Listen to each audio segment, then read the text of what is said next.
Summer start అయితే చాలు నాకైతే ఫస్ట్ మ్యాంగోసే గుర్తొస్తాయి. మరి మీకేం గుర్తొస్తాయి అనేది కింద కమెంట్ సెక్షన్లో కమెంట్ చేయండి. మ్యాంగోస్ అంటేనే ఆవకాయ్. మరి లేట్ చేయకుండా ప్రాసెస్లోకి వెళ్ళిపోదామా? ఈ వీడియోలో నేను చెప్పినట్టు చేస్తే ఫస్ట్ టైం ఆవకాయ పెట్టిన వాళ్ళు కూడా పర్ఫెక్ట్గా పెట్టేస్తారు. అండ్ కింద డిస్క్రిప్షన్ అనేది చెక్ చేయడం మర్చిపోవద్దు. కొలతలన్నీ మెన్షన్ చేస్తాను. ముందుగా మంచి మామిడికాయలు తీసుకొని వాటిని బాగా కడిగి ఇలా ముక్కలుగా కట్ చేసేసుకోండి. ఒక్కటైతే గుర్తుపెట్టుకోండి, అసలు మామిడికాయకి చిన్నగా వాటర్ కూడా ఉండకూడదు. వాటర్ తగిలిందంటే ఆవకాయ ఎక్కువ రోజులు ఉండకుండా పాడైపోతుంది. వెంటనే నెక్స్ట్ స్టెప్ వచ్చేసి ముక్కలు కొట్టించుకున్నాక ముక్క పైన ఉండే జీడి అండ్ పైన ఉన్న లేయర్ని మాత్రం తీసేయాలి. ఫస్ట్ ఆఫ్ ఆల్ మీరు తీసుకునే గ్లాస్ అనేది ఈక్వల్గా ఉండాలి పైనుంచి కింది వరకు. సో దాంతో అయితే కొలతలు అనేవి కరెక్ట్గా వస్తాయి. నేను వీడియోలో చూపించినట్టు గ్లాస్ నిండుగా ముక్కలు అనేవి కొలుచుకోవాలి. నేనైతే లోటాతో కొలుచుకున్నాను. సో నాకు 4 వచ్చాయి అన్నమాట.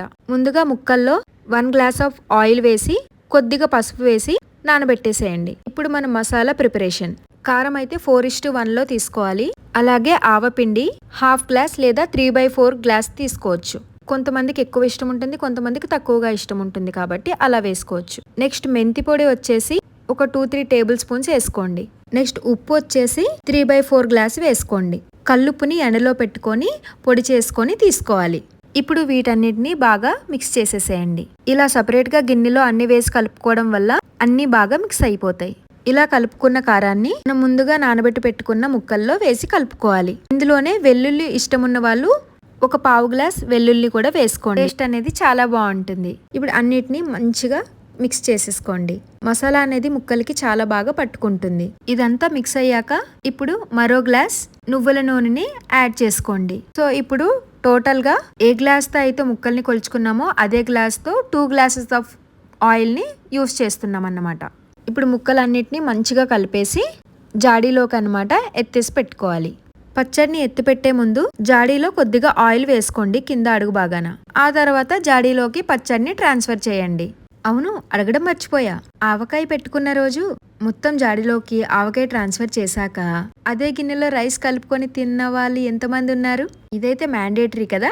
సో అలా ఎత్తి పెట్టేసి పైన కొద్దిగా ఆయిల్ ని పోసి పైన భాగాన్ని మాత్రం టిష్యూతో నీట్ గా క్లీన్ చేసేసుకోండి. బూజు పట్టుకోకుండా ఉంటుంది. ఇప్పుడు గాలి తగలకుండా పైన మూతని కవర్ చేసి అలాగే క్లాత్ ని కట్టేసి ఎవరు టచ్ చేయని ప్లేస్ లో ఒక మూలకు పెట్టేసి ఒక 3 రోజుల పాటు దాన్ని అలానే వదిలేసేయాలి. ఆ తర్వాత 3 రోజుల తర్వాత తీసి చూస్తే పచ్చడి అనేది చాలా మంచిగా ఊరిపోయి ఉంటుందన్నమాట. ఇక్కడ చూడండి ఎంత బాగుందో కదా, చూసారా? అబ్బా, చూస్తుంటేనే నోరు ఊరిపోతుంది కదా. అండ్ పచ్చడి ఈ కలర్లోకి రావడానికి నేనైతే ఎవ్రీ ఇయర్ 3 మ్యాంగోస్ వాళ్ళది కారం యూస్ చేస్తాను. ఇప్పుడు ఈ పచ్చడి అంతటిని మళ్ళీ కలుపుకోవాలన్నమాట. ఒక్కసారి అంతా బాగా కలిపి ఉప్పు ఆయిల్ ఏదైనా సరిపోకపోతే దాన్ని మళ్ళీ అడ్జస్ట్ చేసేసుకోండి. పచ్చడిని స్టోర్ చేసేటప్పుడు మాత్రం నూనె అనేది ఎప్పుడూ తేలుతూనే ఉండాలి. అప్పుడే పచ్చడి చాలా హెల్దీగా ఉంటుంది. ముక్క అనేది మెత్తబడకుండా సంవత్సరం పాటు గట్టిగా ఉంటుంది. అంతే అండి, సో సింపుల్. నేను చెప్పిన కొలతల్లో ఇలా చేశారంటే మీ ఆవకాయ టేస్ట్ అదుర్స్ అంతే. మరి మీ ఇంట్లో కూడా ఆవకాయ ఇలానే పెట్టుకుంటారా లేదా అన్నది కింద కామెంట్ సెక్షన్లో కమెంట్ చేసి నా ఛానల్ని సబ్స్క్రైబ్ చేసుకోండి.